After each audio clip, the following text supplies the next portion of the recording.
Voltamos aqui com nossos estudos no terceiro tópico da doutrina Cristologia.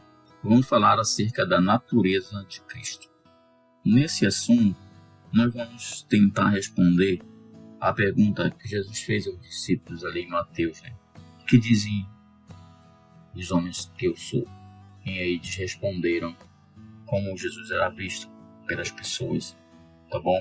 Então, nós vamos aqui no nosso livro texto, que diz assim: a natureza de Cristo diz respeito à sua substância, a sua própria existência. Então, falar da natureza dele é responder essa pergunta: quem ele é? Quem é Cristo?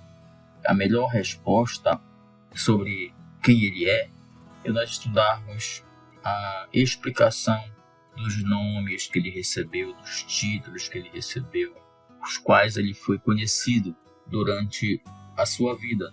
Nós percebemos nos evangelhos que as pessoas, os próprios discípulos, se dirigiam a Jesus através de títulos pelos quais eles eram conhecidos, respondendo aquela pergunta que ele fez a eles. Então, primeira situação, no primeiro caso, ele era chamado de Filho de Deus, que diz respeito à sua divindade. Se nós vamos estudar cada um desses tópicos, são 7 nomes ou títulos que as pessoas, os apóstolos, os discípulos e as pessoas em volta de Jesus chamavam a ele com esses títulos ou nomes. E tem que diz respeito a alguns aspectos da sua natureza. O primeiro ele era chamado de Filho de Deus, que tem a ver com a sua deidade, ou seja, com a sua divindade. O segundo nome que se referiam a ele era o Verbo. Ele é o Verbo. Ele diz respeito ao Verbo, o Logos, à sua preexistência e suas atividades eternas, ou seja, ele não foi criado, Jesus foi gerado por Deus, ele é da mesma substância de Deus. Ele é Deus desde sempre, desde a eternidade. Ele é preexistente, ele não foi criado. Ele não é uma criatura, ele é uma divindade, uma deidade. Isso nós vamos detalhar daqui a pouquinho por um. Terceiro nome ou título, ele era chamado de Senhor, que em grego é Kurios, que é uma palavra usada a um homem com um aspecto de divindade, de deidade, de soberania, de exaltação. Essa palavra grega, Kurios, ela era dirigida a apenas uma pessoa na Terra. Para eles, para os romanos, por exemplo, para os gregos, era a pessoa do imperador, do rei, que eles chamavam de Kurios. Então, quando eles viam as pessoas chamarem para Jesus com essa palavra, então eles criticavam, porque não há outro Deus na Terra a não ser aquelas divindades segundo a religião pagã deles. Então a expressão Senhor, que é essa terceira expressão, diz respeito à sua deidade, à sua exaltação e à sua soberania, como está expresso aqui nos nossos livros de referência do nosso curso. Nós vamos já estudar com detalhes. O quarto título, ele era chamado também de Filho do Homem, que diz respeito à sua humanidade. Ao mesmo tempo que ele era Deus, também ele era homem. Então habitava em Cristo, em Jesus, as duas naturezas simultaneamente.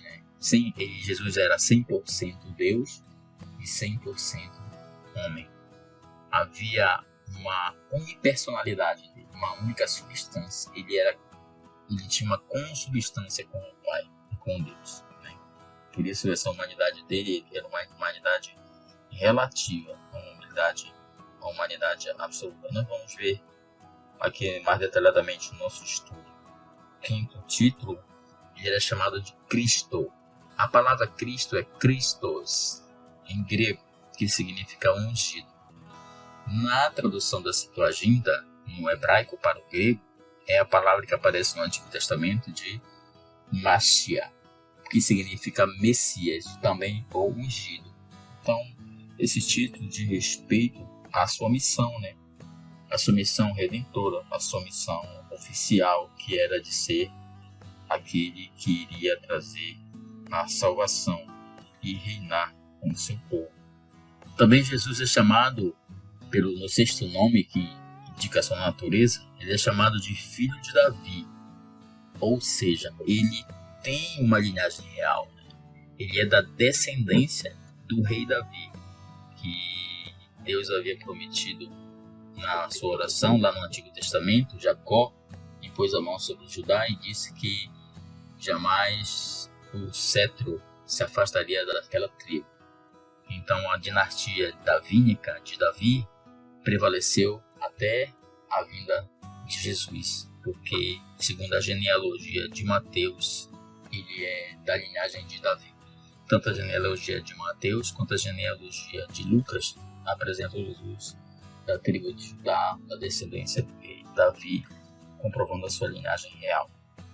E por último, o sétimo aspecto, ele é chamado de Jesus, que é o Salvador de todos, aquele que viria salvar, indicando a sua obra salvadora, a sua obra redentora.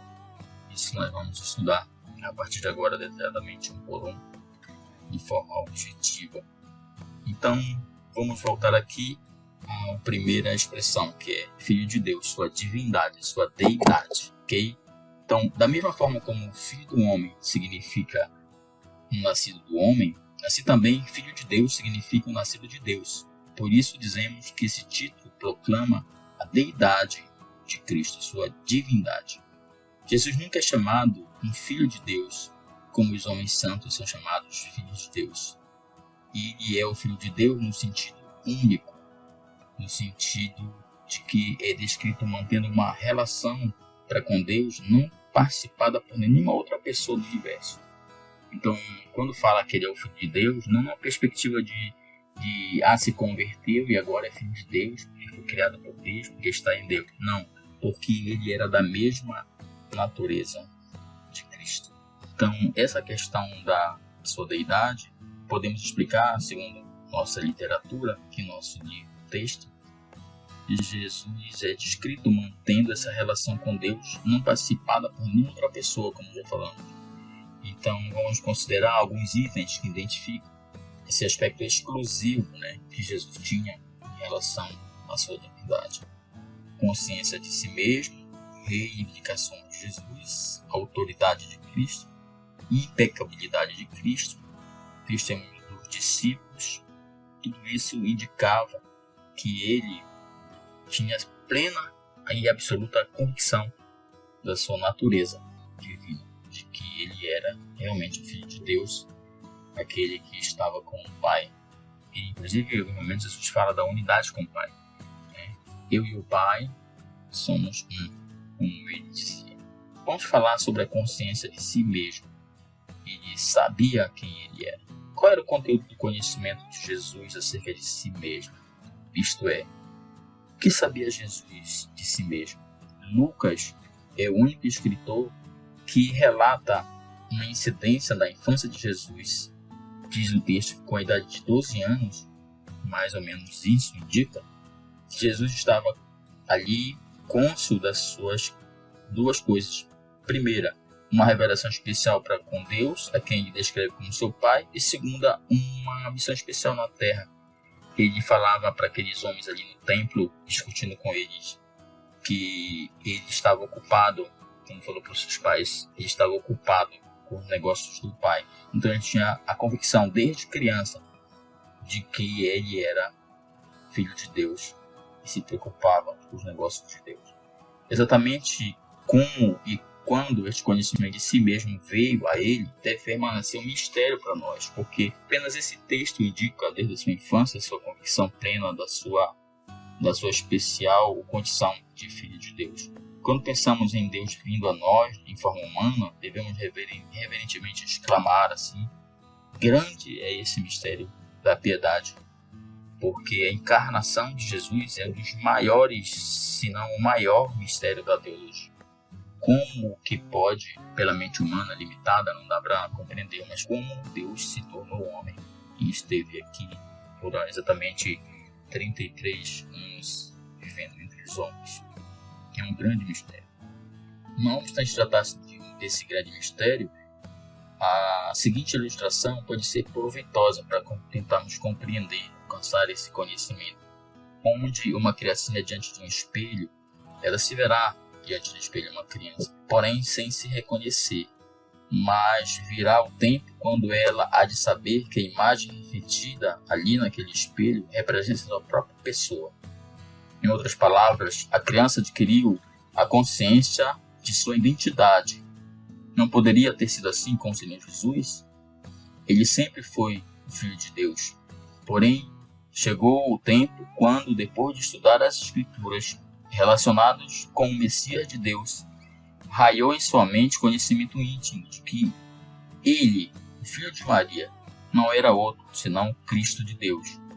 Em vista de um eterno Filho de Deus ter sido vivido uma vida perfeitamente natural, Jesus viveu uma vida natural e humana. É razoável pensar então que o autoconhecimento de sua deidade houvesse surgido dessa maneira. No Rio Jordão, quando do seu batismo, Jesus ouviu a voz do Pai corroborando e confirmando o seu conhecimento íntimo. Está registrado em Mateus 3,17. Diz assim, durante o evento do seu batismo: E eis que uma voz do céu dizia: Este é meu Filho amado, em quem me comprazo. Então Jesus tinha a convicção desde criança da sua missão, mas também recebeu a revelação de Deus ali do seu estado, que ele veio ao mundo para cumprir essa missão. No deserto, Jesus também resistiu com êxito à tentativa de Satanás de fazê-lo duvidar da sua filiação. Satanás disse para Jesus, está em Mateus 4:3 e está também em Lucas capítulo 4 também, esse texto da tentação de Jesus. Chegando a ele o tentador, disse: Se tu és o Filho de Deus, manda que estas pedras se tornem em pães. Então, como se fosse um test drive, né? Satanás tentando fazer Jesus ter certeza ou não. É tipo a pergunta que nos fazem quando nós dizemos para as pessoas que somos salvos em Cristo Jesus. E as pessoas dizem assim para a gente: como podes afirmar que está salvo? Por que você diz que tem certeza de salvação? Quem te garante que você já está salvo? Mais ou menos isso aqui, né? Então, se eu tive a experiência que tive de conversão com o Senhor e tenho a convicção de que o Senhor habita em meu coração, que eu sou um novo homem, eu digo com todas as letras para qualquer pessoa que eu estou salvo em Cristo Jesus, que eu sou do Senhor Jesus. Mais ou menos assim que se processa essa consciência que Jesus tem de si mesmo, que ele era Deus e tinha uma missão por isso. Mais tarde, no seu ministério, lá no capítulo 16 de Mateus, Pedro se levanta e dá um testemunho divinamente inspirado concernente à divindade de Jesus, a sua deidade, quando ele afirma em altas letras que ele é o Cristo e o caráter messiânico de Jesus. Está em Mateus 16, 15 a 17. Eu vou ler na íntegra, porque é um texto muito importante e eu vou fazer breve comentários aqui em cima desse texto para a gente ter essa convicção da divindade de Cristo. Eu vou ler a partir do 13 para a gente pegar assim bem como se fosse uma viagem até aquela situação, até aquele momento. Eles estavam indo para Jerusalém.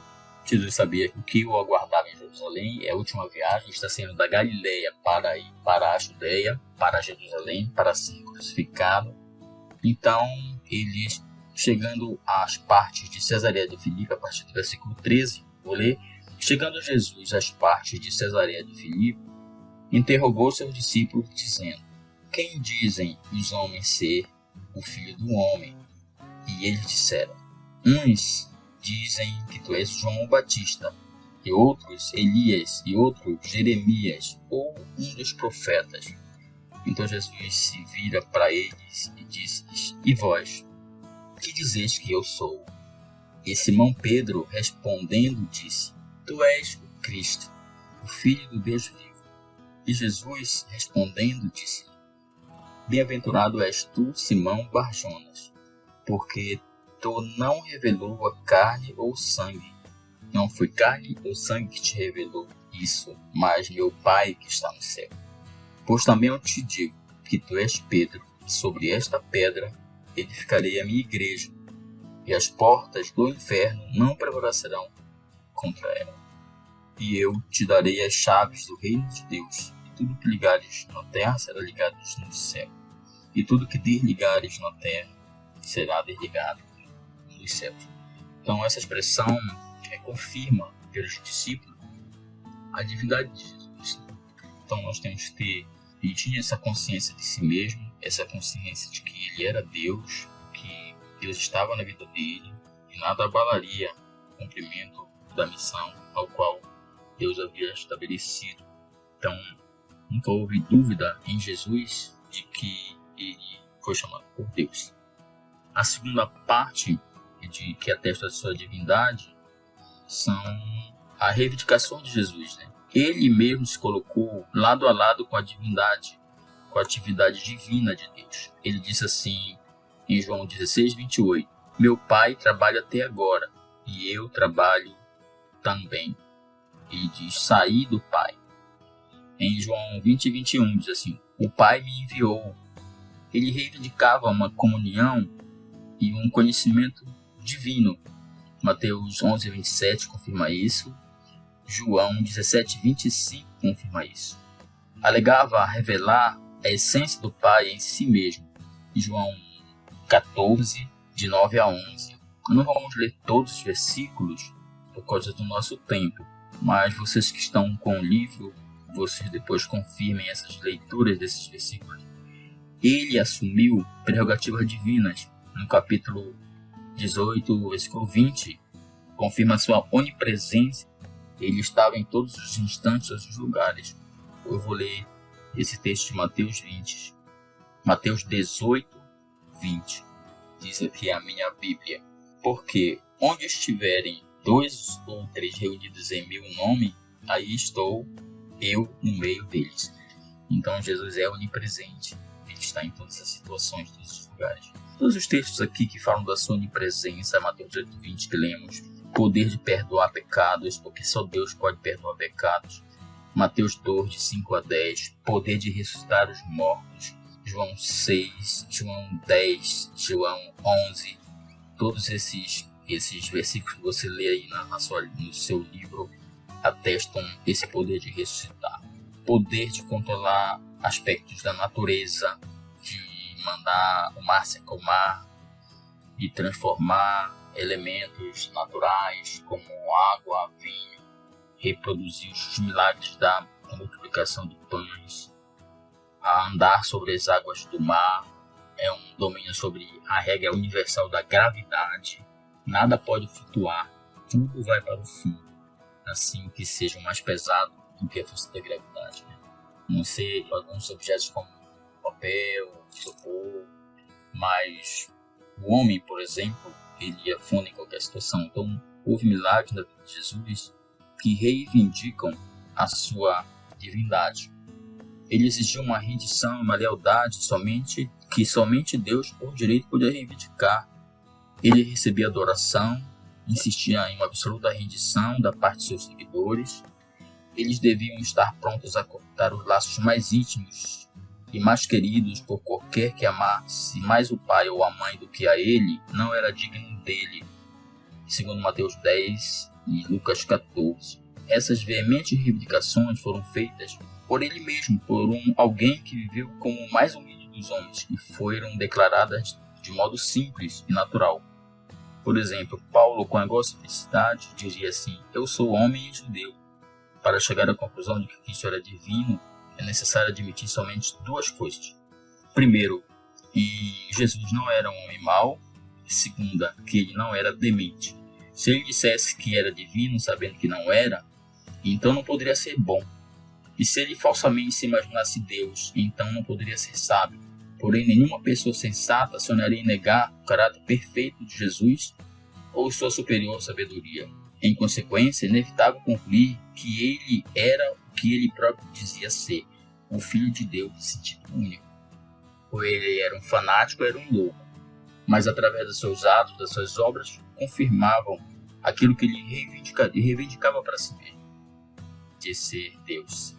A autoridade de Cristo, a autoridade que ele tinha, em expressar os seus ensinos, de ter convicção do que ele ensinava, de tudo aquilo.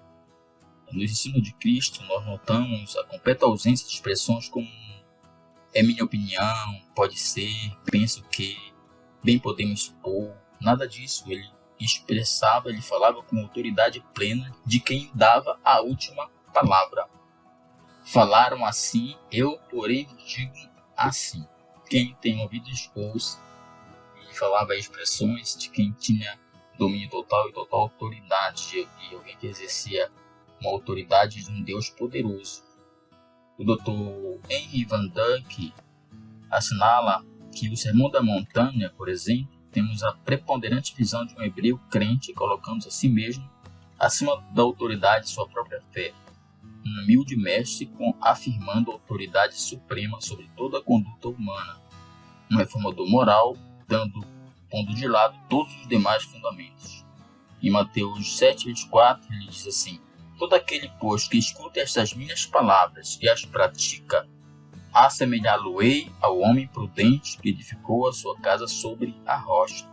49 vezes nesse breve registro do discurso de Jesus que está no Sermão da Montanha em Mateus, que vai do 5 ao 7, do capítulo 5 ao capítulo 7, ele repete a solene frase ao qual ele autentica a sua verdade absoluta e a sua autoridade. Ele disse assim: em verdade eu vos digo, ou seja, eu estou falando e assim será. Sua total autoridade em todo o seu ministério. A impecabilidade de Cristo. Né? A palavra de Deus nos diz que ele nunca cometeu nenhum pecado. Então, essa impecabilidade dava a ele as prerrogativas de ser quem dizia ser, de ser divino. Não havia nenhuma possibilidade de pecar, nenhuma mácula. Ele disse assim em João 8,46: quem dentre vós me convence de pecado? Com uma total autoridade que nada poderia detê-lo nessa sua prerrogativa de sua divindade. Por último, para o testemunho dos discípulos. Os próprios discípulos reconheciam que ele era Deus. Jamais algum judeu pensou que Moisés fosse divino, nem o seu discípulo mais entusiasta nunca lhe teria atribuído uma declaração como esta. Em Mateus 28,19, ele disse assim para os discípulos: batizando-os em nome do Pai e de Moisés e do Espírito Santo. Não foi assim. Ele disse: batizando em nome do Pai, do Filho e do Espírito Santo. Então ele se colocava como autoridade suprema, né? Atestando e recebendo. Os discípulos aceitavam aquilo com maturidade, porque viram a sua vida, viram a sua obra, e por várias vezes eles expressavam isso. Em João 20:28, Tomé exclamou assim: Senhor meu e Deus meu. Depois daquela atitude de dúvida, de incredulidade de Tomé, após ele tocar nas feridas de Jesus, ele disse isso: Senhor meu e Deus meu. E Jesus diz para ele assim que ele é um bem-aventurado porque ele tocou e creu. Mas mais bem-aventurado ainda seríamos nós, os crentes de hoje, que nem precisamos tocar em nada para acreditarmos que ele é o Senhor, ele é o nosso Deus em pessoa. E vários outros momentos, os discípulos testemunharam a sua glória, testemunhavam o seu poder. Nas cartas de Paulo, nas epístolas, em Gálatas, está aqui vários textos, 1 Coríntios, 2 Coríntios, é atribuído a Cristo testemunho da sua divindade. O livro de Atos diz que não há salvação em nenhum outro nome que dado entre os homens que não seja o nome de Jesus. Então, todos os seus escritos acerca dele, os discípulos testemunhavam e diziam da sua divindade. Foi firme a lealdade deles, dos discípulos, ao ensino do Antigo Testamento acerca da verdade de Deus, combinada com a firme crença na deidade de Cristo, que os conduziu a formular a doutrina da Trindade. Embora as seguintes palavras do credo de Nicéia do século IV tenham sido ainda como ainda são recitadas por muitos de uma maneira formalista. Não obstante, elas expressam fielmente a sincera convicção da igreja primitiva. Eu vou ler para vocês aqui, nessa questão da divindade de Cristo, o que diz o credo de Nicéia, que é chamado credo niceno, proposto e aprovado pelo primeiro concílio de Nicéia no ano 325, no início do quarto século. Diz assim o credo niceno: cremos em um Senhor Jesus Cristo, o Filho de Deus, o unigênito do Pai, isto é, da substância do Pai, Deus de Deus, luz de luz, verdadeiro Deus de verdadeiro Deus, gerado, foi feito, sendo da mesma substância que o Pai, pelo qual foram feitas todas as coisas que estão no céu e na terra, e o qual, por nós os homens e por nossa salvação, desceu, encarnou e foi homem, sofreu e ressuscitou ao terceiro dia, e ascendeu ao céu, donde virá outra vez para julgar os vivos e os mortos. Esse é o credo niceno, que fala a respeito de Jesus Cristo. Nós vamos dar uma pausa agora para reflexões e voltaremos no próximo podcast, no próximo áudio, com a sequência dos aspectos da natureza de Cristo que diz respeito à sua divindade. Até aqui, o Senhor nos tenha abençoado.